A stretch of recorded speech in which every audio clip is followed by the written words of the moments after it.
Halo guys, balik lagi di channel Imperium Motorsport. Kemarin kan kita udah ngeliat bagian Blast Moto Gallery di jalan mana itu kok? Jalan Bungur. Jalan Bungur. Nah, kali ini gue berlokasi di Jalan Menur. Di sini adalah showroom atau display helm-helm dari Blast Motowear juga. Tapi kali ini bisa lihat sendirilah helmnya, berbeda sama yang kemarin di sana. Kalau di Menur itu mungkin di mana tadi kok? Di Bungur. Di Bungur itu untuk yang entry level ya, gue ya. Entry level betul. Nah, kalau ini yang udah versi ya menengah ke atas. ya menengah ke atas lah dengan berapa 3 juta ke atas ya? 3 juta ke atas. 3 juta ke atas. Iya. Nah, hari ini kita di Benur, kita mau nge-review ya bagi kalian yang masih bingung tentang helm-helm ini, kita siap bantulah dengan video ini dan membahas beberapa hal yang berhubungan dengan helm ya, Ko ya. Iya, boleh. Oke. Mungkin bisa dimulai lah, Ko ya, dari 3 helm depan ini nih. Ini AGV, Shoei sama Arai. Jujur aja kok aku untuk helm masih dibilang kurang ngerti lah masih awal. Mungkin bisa dibantu kok kita review satu-satu ini. Boleh, Pasti kan boleh. helm-helm ini mahal lah. Iya. Review sesingkat setahu saya Iya, aja ya. sesingkat deh. Oke.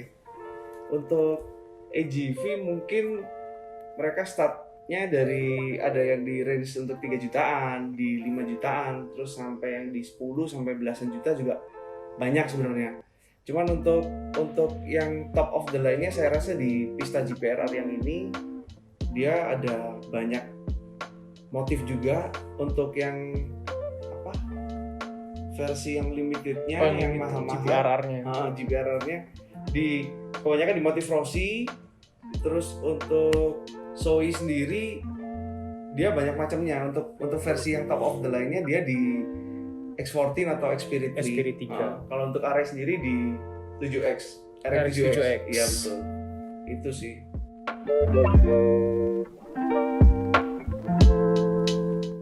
Mungkin kalau misalnya ini kan GPRR kan ya. Kalau nggak salah ada yang versi GPR-nya kan ya. Ada GPR versi yang sebelumnya ini. Oh, versi sebelumnya. Berarti yang GPRR ini yang penyempurnaannya. Betul, penyempurnaan lagi.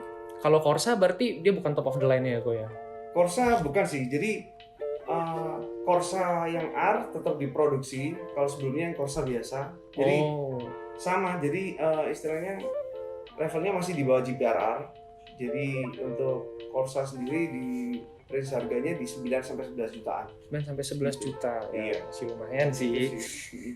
Mungkin kalau misalnya mungkin kan 3 ini kan top of the line nih. Berarti apakah mereka replika yang aslinya atau replika yang sama jenisnya atau sama modelnya sama yang dipakai di balapan tuh biasa kok? Atau mereka ada perbedaannya sama yang dipakai di balap? Kalau ini actualnya ya, jadi sama persis dengan spek yang dipakai. Kalau sebagai contoh, kalau Pista nih yang GPRR nih sama kayak yang dipakai Rossi, terus John Mir, terus habis itu siapa lagi ya? Banyak juga sih. Banyak yang pakai AGV. John Mir, Morbidelli. Morbidelli ya. ya. Spargaro itu pakai Pista GPRR. Pista GPRR. Spek yang sama dengan yang dijual di produksi massal. Terus habis itu mungkin tapi kalau untuk spek race-nya mungkin ada beda di bagian dalamannya juga ya mungkin ya. Oke. Kayak misalnya kalau nggak salah ini untuk yang GPRR itu dia sama persis sampai ada apa namanya kok yang di sini? Ini ya. Ada hydration tube-nya. Ini buat biasa untuk balap, buat connect ke Hydra Pack yang di punggung biasa di race-nya. Punggung gede itu buat tempat minum biasanya gitu. Menarik. Itu kalau dari segi lainnya yang beda dengan GPR mungkin apa ya, spoiler, terus dari apa namanya, dari inner liningnya juga beda sih. Dari busa-busanya sendiri. Gitu kalau Pista. Kalau yang Pista ini mungkin ini ya kok ya, katanya yang ada yang limited, ada yang ada sertifikatnya segala gitu ya. Ada. Kalau ini salah satunya termasuk di edisi IKC di Valley-nya Rossi. Jadi Rossi sebelum pensiun ada collab dengan AGV itu apa namanya? Mereka bikin kolaborasi, bikin 6 motif helm. 6 motif helm yang istilahnya di remake lagi dari sejarahnya Rossi turun balap di MotoGP. Seperti Nah, ini livery yang keduanya. Jadi yang Winter Test 2005. Untuk yang sebelumnya di Yang pertama itu yang motif world title 2003. Itu yang Itu. Itu kita lagi kosong sih barangnya. cukup apa ya, AGV ini mungkin cukup menarik karena helmnya ini nggak cuma dapat apa ya dari apa ya, pride dari GPRR-nya, mungkin dari segi desainnya juga. dari segi desainnya juga ya. Dan mungkin yang paling racing dari namanya RR belakang itu dari ini ya, racing replika sendiri ya. Betul Istilahnya. Nah, mungkin kalau misalnya dibanding Shoei sama Arai mungkin ini paling sama plugnya sama replika. Nah, kalau menurut Koko nih dari 3 ini, dari Arai, Shoei sama AGV, which one is better kok? Kalau saya pribadi sih, di samping dari nyamannya dari segi desain, saya lebih ke AGV sih, ke Pista GPRR. Cuman kalau Shoei juga bagus, cuman sebenarnya balik lagi ke relatif ya, ke masing-masing individu sukanya gimana. Kalau Shoei kan untuk saya kan dia modelnya oke, cuman agak lebar sedikit. Maksudnya kurang pipih kalau dibanding Pista. Iya, AGV kan dengan khasnya yang apa namanya di bagian dagunya itu, pipi ke dagunya itu lancip ya. Iya betul. Tapi modelnya juga oke untuk Shoei dengan range harganya. Kalau Shoei yang X14 Xspirit 3 itu di 10 sampai 12 jutaan segitu. Kalau 7X-nya Arai itu juga bagus. Motifnya pun juga banyak. Terus di samping itu kalau dari segi kenyamanan sih saya nomor 1 di Arai. Arai memang terkenal. Udah terbukti juga dari segi safety juga Arai oke. Dan harganya kan nggak sampai yang 10 ke atas. 10 ke atas. Nggak sampai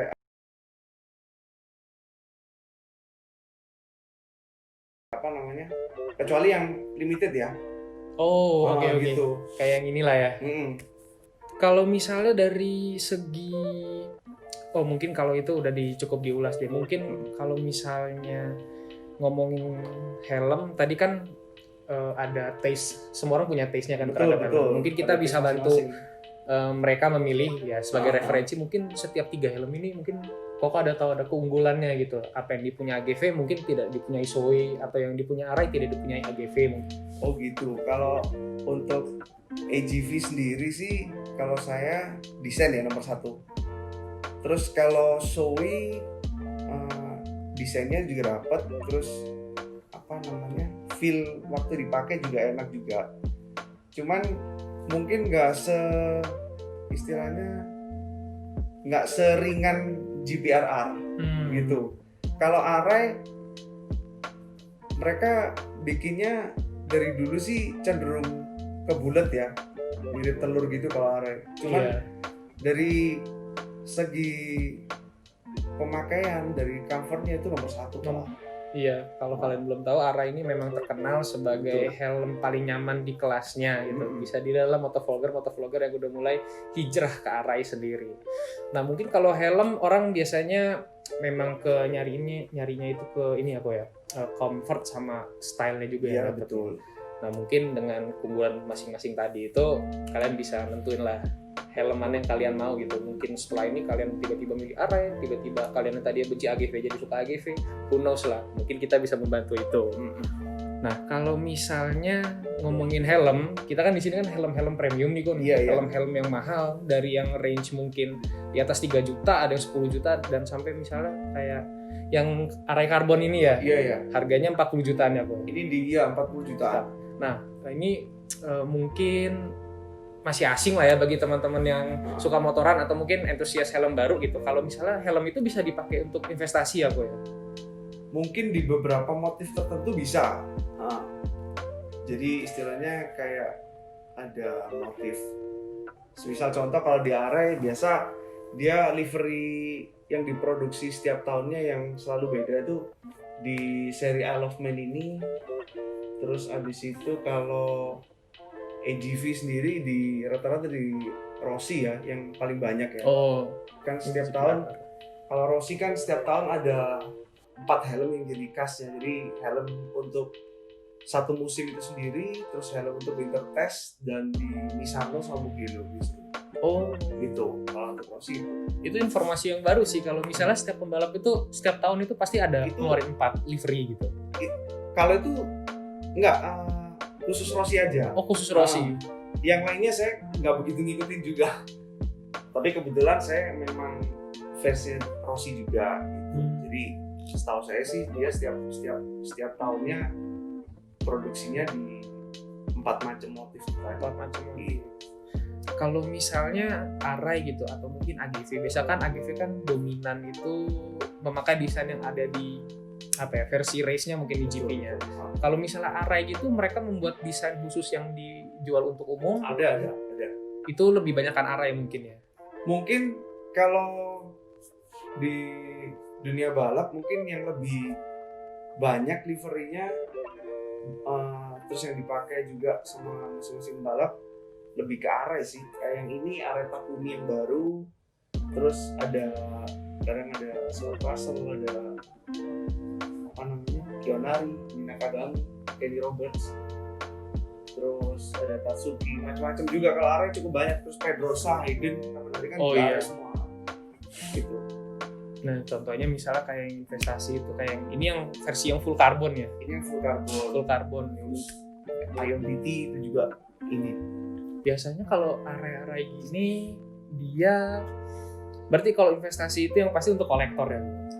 Kolektor biasanya memang ditujuin untuk kolektor, dan biasanya yang setiap tahunnya sebenarnya nggak cuma Arai aja sih, kayak AGV, terus AJC, terus habis itu apa lagi ya, X-Lite juga kadang kan ada yang jelas yang ada nomor seri untuk limited editionnya diproduksi di berapa piece itu masuk ini apa namanya, bisa dibuat investasi juga.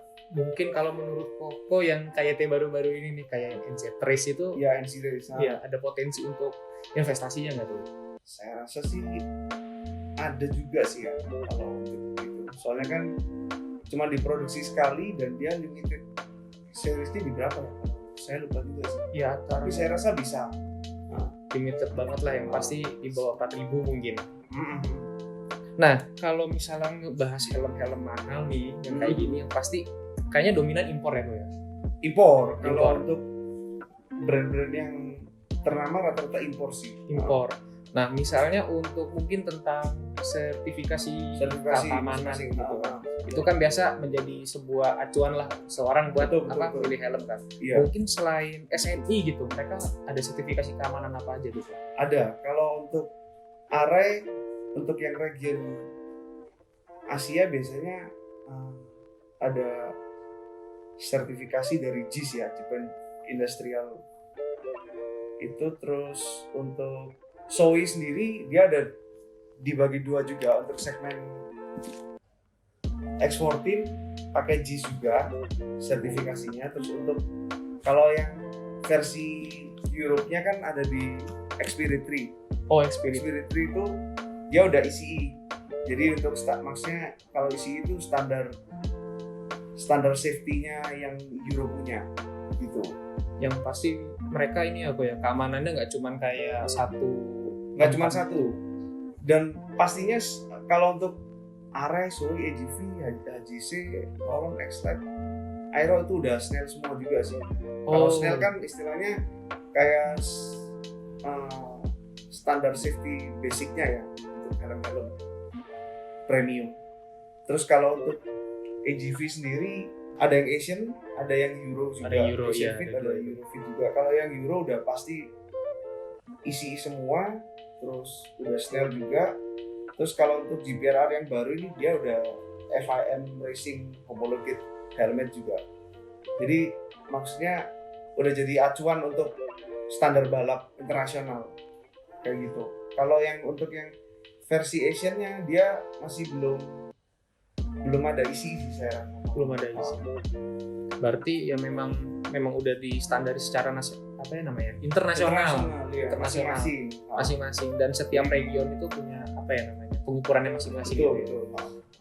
Jadi untuk helm-helm kayak gini namanya safety, yang usah ditanya lah gitu. Iya. Kalian bisa cek-cek sendiri ya, amit-amit gitu, kayak di sirkuit ya kok ya. Iya betul. Kayak orang-orang crash di sirkuit amit-amit lah ya. Tapi kalian bisa lihat kan helmnya itu bisa stay in one piece lah. Iya. Mungkin baret-baret doang, tapi secara mungkin orangnya dia tetap aman. Gitu. Oh iya, mungkin kalau misalnya ngomongin Shui, aku masih sedikit kurang sih kalau Shui. Bedanya Xspirit 3 sama X14 itu apa ya, Bro? Kalau Xspirit 3 sebenarnya kalau dari unitnya sendiri sama persis, cuman kalau Xspirit 3 mungkin ada standar lebih ya dari region Europe, dari EC sendiri itu mungkin bahannya lebih diperingan lagi. Jadi istilahnya komparasi globalnya sih untuk Xspirit 3 itu lebih ringan dibanding yang X14 gitu. Untuk teknologi dan mungkin event mungkin masih sama lah ya, Bro. Sama, kalau teknologi sama. Terus untuk mungkin kalau sertifikasi keamanan mungkin nggak akan jauh kita ngebahas ini ya, apa namanya bahan dari helm ini. Iya betul. Mungkin setiap helm ini bahannya beda atau sama? Beda-beda sih. Kalau Shui Array, kalau Shui X14, Xspirit 3 ini organic fiber composite juga. Kalau Array itu fiberglass composite. Kalau yang Array yang ini yang carbon composite. Carbon composite. Kalau pista yang GPRR ini juga dia carbon fiber composite juga sama. Oh, ini full carbon berarti ya? Ini full carbon. Full carbon direct. Full carbon juga. Iya, pantesan harganya mahal sih. Nah, terus kok kalau misalnya helm-helm mahal gini kan ya apa ya namanya ya? Pasti biasa orangnya akan jarang pakai atau enggak kalau sering dipakai ya orangnya pasti eman-emanan. Iya. Kalau helm-helm gini pasti perawatannya yang beda dong. Pasti beda kok. Nah, mungkin kok ada tips gitu sebagai entusias pemain helm lama lah, apalagi helm-helm premium seperti di Blast ini, mungkin ada tips buat cara ngerawatnya gitu. Iya. Kalau tips mungkin tips singkatnya, setiap kali helm habis dipakai mungkin bisa di ini ya, mungkin kita kalau pakai kan nggak menentu, kadang kena keringat, kena lembab segala macam. Mungkin setiap habis pemakaian, kalau saya sih pakai itu ya, ada dryer khusus yang buat ngeringin, terus kaca selalu dibuka biar udara, maksudnya sirkulasi udara bagus juga. Terus abis itu semisal nggak punya pun maksudnya semisal nggak ada dryer juga cukup di helm, cukup dibalik selama beberapa jam. Nanti kalau udah selesai ya disimpan lagi di tempat penyimpanan yang proper juga pastinya, yang maksudnya kalau untuk lemari atau rasa segala macam jangan sampai lembab gitu aja. Terus kalau dari segi detailing atau dari segi perawat bagian eksterior itu selera masing-masing juga sih. Kadang kan orang kan ada yang setelah di coat terus abis itu kalau udah selesai pakai cukup dilap, dikasih cairan ya yang dijual di pasaran biasanya itu. Terus kalau misalnya kalau abis kena hujan, baiknya kalau setelah dipakai riding kena hujan terus di ini aja, cukup dilap aja. Oh, cukup dilap kering, pakai microfiber bisa, lap kering pakai air gitu aja. Soalnya kan kadang kan air hujan kan kita nggak tahu ya di masing-masing region gimana, kan kadang ada mengandung asam juga gitu. Wah, detail banget sih kalau ngomongin perawatan. Ya mungkin cukup lah ya tentang perawatan helm-helm gini ya. Masa helm mahal nggak dirawat sih gitu, kasihan amat gitu. Nah, mungkin setelah kalian ngeliatin semuanya ini, Blast Motowear penjualan di mana aja tuh, Bang? Kami selain di offline store di sini juga penjualan ada di marketplace juga, di Tokopedia. Terus untuk Tokopedia sendiri bisa konversi ke cicilan juga ada banyak macam kartu kredit. Terus semisal kayak pembayaran pakai OVO juga bisa, ShopeePay bisa, GoPay bisa, banyak macamnya sih. Itu. Selain offline store itu, ya bisa dicek langsung aja. Kalau misalnya lengkap bisa langsung cek di Tokopedia tadi, atau search toko Blast Motowear. Atau enggak langsung bisa kontak person lewat IG ya. IG atau WhatsApp admin juga ada juga. WhatsApp admin. Bagi kalian yang setelah ngeliatin helm-helm ini, yang pasti ya masa nggak kegoda sih gitu. Kayak gini bisa langsung cek informasi yang tadi ada. Boleh. Terus ada fitur apa tadi? Cicilan 0% juga ya kalau nggak salah. Cicilan 0% sesuai bank kalian. Terus dengan fitur-fitur pembayaran yang lain lah. Jadi semua helm yang kalian lihat sekarang ini di sini sama di belakang ini available di Tokopedia sama Instagramnya tadi. Dan kalian misalnya mau mikir untuk helm entry levelnya ya. Iya. Helm entry levelnya juga available di Instagramnya apa kok? Blast Moto Gallery. Blast_Moto Gallery. Di situ ada kayak Zeus, Ya, ada Carglass, Zeus, Carglass, GPX, ada juga sama Snail, ada juga. KYT ya kok ya. KYT ada juga Sama KYT. termasuk. Jika kalian nyari yang entry levelnya. Iya. Oke, mungkin cukup dari perbincangan kita berdua ini lah ya kok ya. Oke. Terima kasih atas kesempatannya. Sama-sama, terima kasih ya. Dan jangan lupa kalau video ini adalah salah satu bagian dari seri giveaway yang kalian ikutin. Jadi kalau kalian berpartisipasi, cari terus dan ikuti terus videonya karena itu adalah salah satu syarat kalian untuk memenangkan giveaway nanti. Terima kasih semuanya. See you on the next video.